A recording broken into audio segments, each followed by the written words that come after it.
One Generation. Alexander here. We need to talk. I was just originally going to mention this in passing in a video I'm about to record, but we need to talk because Film Red kind of got me fucked up. Just a little. Not, well, I want to say not in a bad way, because originally I was fucked up over some dumb shit that happened, but then Uda fucking died. You made me sit through 3 episodes in the middle of fucking Wano. I think it was Wano. Just to go, by the way, she's dead. Originally.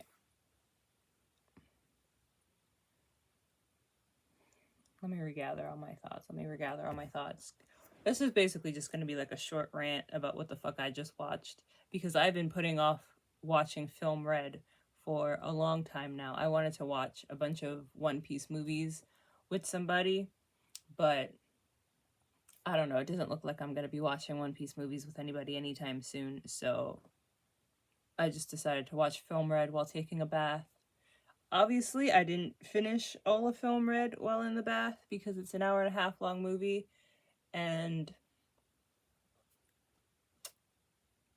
I don't know. I think I took a shower for like 30-40 minutes before I started filling up the bathtub, and the bathtub took like 20 minutes to fill up entirely. So I wasn't going to sit there for an 1.5 hours in the tub. Anyway, can we talk about how, first off, this nigga Yasop, capital N, Yasop, hasn't seen this boy Usopp in, 12 years? This boy's whole life? Usopp literally was telling the old guy who was the president of the island or whatever, he was like, oh, my dad leaves me alone all the time. And I'm like, you mean there was a time when he was in your life and even then that nigga wasn't shit? Tell me why this nigga rocks up and he's like, oh yes, I'm just gonna connect to my boy in the dream reality. I'm just waiting for him to realize that I'm here to connect to me. And I'm just like, how did we go from, oh, Usopp is there, I don't want to see Usopp, I'm scared of seeing Usopp, to my boy is great? How did this nigga even know he had observation hockey strong enough to connect to this nigga in reality? Hello? Did I miss something? Am I missing something? How did Yasop even fucking know that? Maybe he just believes in Usopp. How did this nigga know that? And you're telling me that the first thing Usopp does when he realizes his dad is trying to connect to him in reality, let's just say the Straw Hats are in the astral and fucking the red-haired pirates are in reality. Jimmy, the first thing he does, he just goes, oh, hi, Dad. I guess we're connected now. Let's just team up. They don't even talk. I was curious to see how Yasop was gonna feel rocking up to this event and knowing his boy is here. He didn't give a fuck. The red-haired pirates came for their daughter, and that's it. They don't give a fuck about anything else. That's one thing. 2, did anybody else notice that Luffy went gear 3? No, 2 is the pink one. 3 is the balloon one. 4, he went gear 4. He went full bounce man, however you want to say it, because I know in the anime that he says bound man. He went full bound man to fucking punch the shit out of the big music guy, Tote Musica, or whatever the guy was called. He went full bound man to deliver the finishing blow. I'm like, okay, that felt unnecessary. I feel like all you really had to do was punch it on the astral and reality at the same time. I feel like Luffy and his base power could have just did that. No, he had to go bounce man. So, okay, we're bounce manning. We're bounce manning now. You know, he can fly in that form. I'll let that rock. Did anybody else notice that while delivering the finishing blow, he went bounce man to snake man to gear 5? We didn't even touch on the fact that that nigga went gear 5 for like 2 frames. Did anybody else notice that? Please tell me y'all noticed that. He was sitting there like this for no reason. For no reason. He already punched the dude dead with shanks. Why is he like this? That was the funniest shit to me. Like, we're just gonna casually go gear 5. Like, you know you turn into it. No wonder this nigga was the last one to wake up. Maybe, I don't know. The frames are moving really fast. And I might have to rewind. I was doing so much rewinding throughout the entire movie because there's just so much shit that just happens so fast. And you'll just, like, miss it and have no fucking idea. Especially during the fight scene at the end where I had to, like, go back. Because I was like, wait, the fuck did Kizaru just do? Why did this nigga just blip across the screen? What happened? Did he carry somebody away from people? No. No. Fucking civilians came and started piling on him and he said, oh, I'm out. That's what happened there. But I was doing that this entire time. Please tell me somebody else noticed this nigga going full ass gear 5 for no fucking reason. Y'all already punched the dude dead. Y'all already punched the dude. Another thing. Can somebody please explain to me why? What was I gonna say? Oh, no, I was about to say that I wanted to go back at the end of the movie after Luffy wakes up on the boat. And Zoro says they're over there, the redhead pirates and Uda, they're over there. Also, how did Luffy see the fucking coffin from like 3 miles away on sea? Whatever, observation hockey. Let's just say it's that. I wanted to go back because it's like, okay, so you're telling me we're at sea now.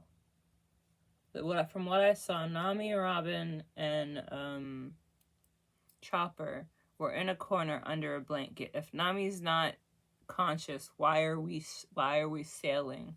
Where are we going? Zoro is the only one awake that from what I saw. It takes more than one person to sail a boat. For 3, why was the Sunny personified in that movie? I'm just sitting there trying to figure out, like, okay, did all the boats get a little personification? Because she was like, oh, there's no escaping, so in order to make people not realize that they can't get away, I'm going to turn all their boats into little animals. Is that what happened? Did she just go, the Sunny is a friend? Why was the Sunny in that movie, and why could it only say Sunny? Also, another thing, why does Luffy keep thinking these boats are gonna talk to him? What? Literally at the end of the movie, he boops the Sunny on the nose and goes, hey, Sunny.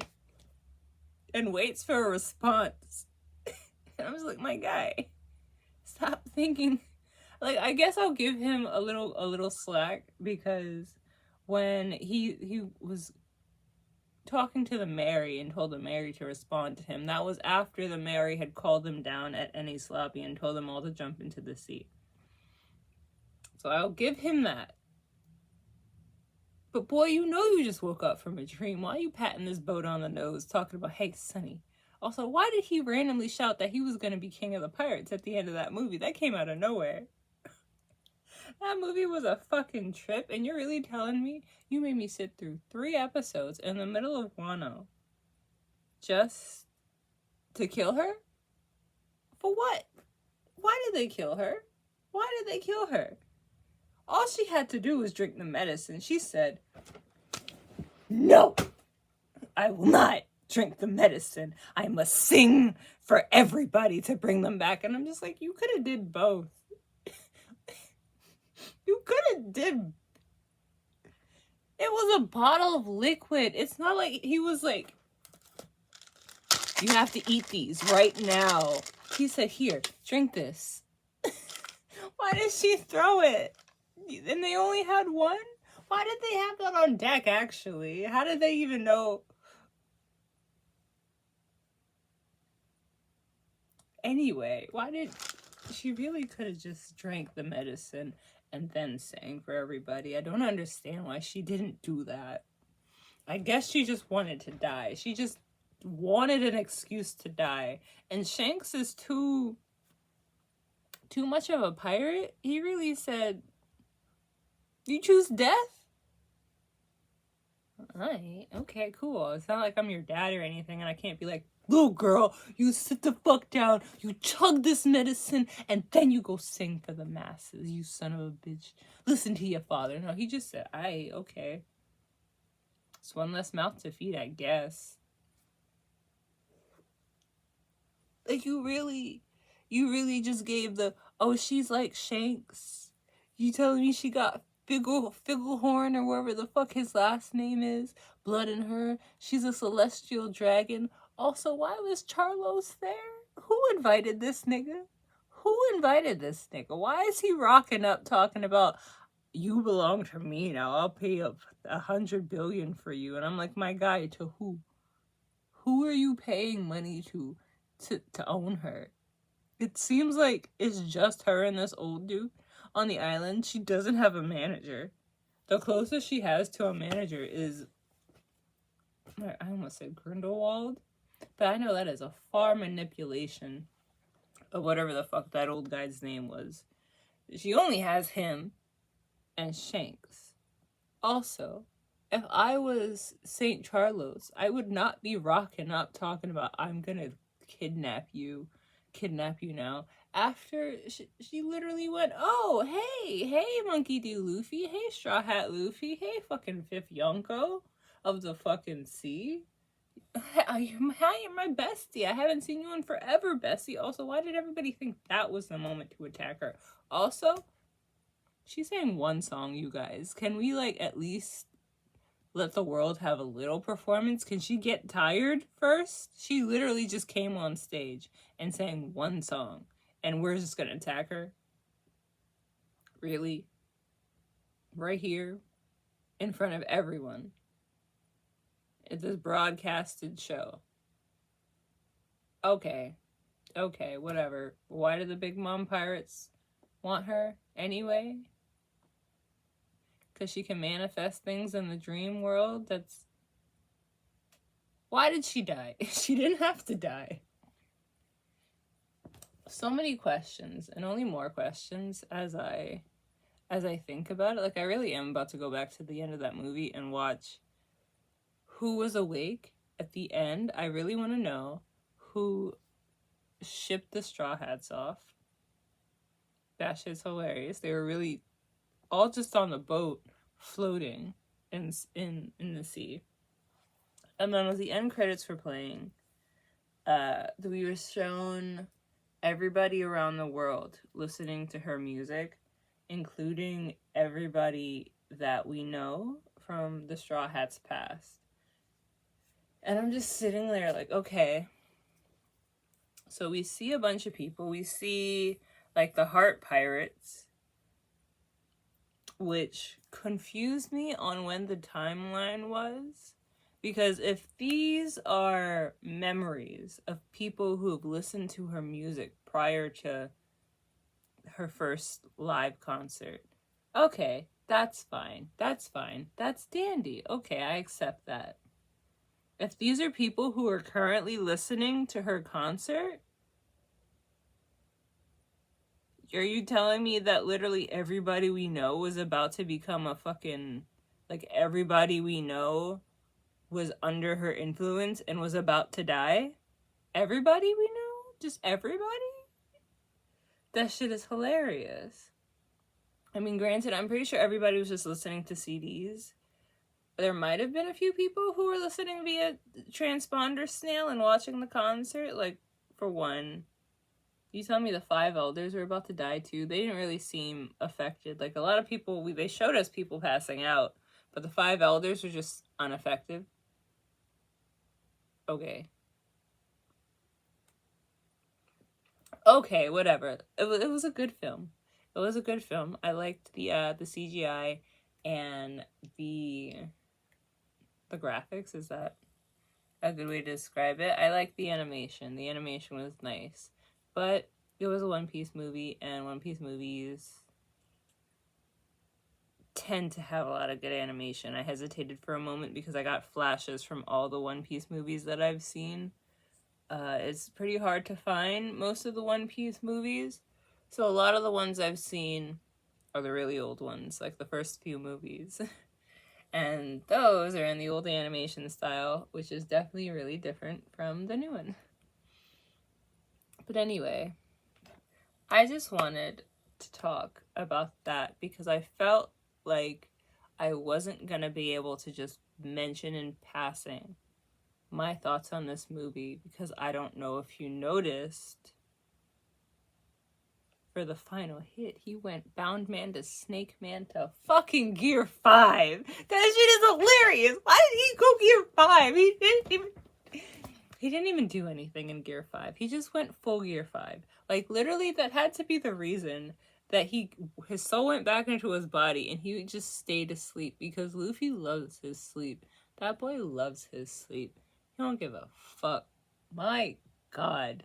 My God. Why did he go Gear 5 for that moment? I have to see if there was, like, deleted scenes for this movie because there had to have been a little bit extra for us to just zoom out of the final blow on the big bad, all stylized and whatnot. And Luffy went Bound Man to Snake Man to Gear 5. Why?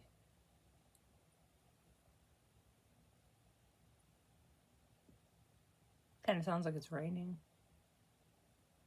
Ooh, I hope not. My bike is outside. Anyway, that's all I wanted to say on that. I just wanted to mention that in case anybody who has seen Film Red didn't realize that Luffy was so into this fight with this person he wasn't gonna hit that he went Bound Man to Snake Man to Gear 5. Just in case you didn't notice that, because I think everybody needs to notice that, because Mans was ready to throw hands at Tote Musica. He wasn't gonna hit his friend, but that music guy, he can catch these hands. And that is hilarious. That is hilarious. Anyway, until next time, Internet Nation, know that you are loved by this guy. And definitely not this guy unless you're a Straw Hat and or meat. I mean, honestly, I'll love you more too if you're meat. Bye.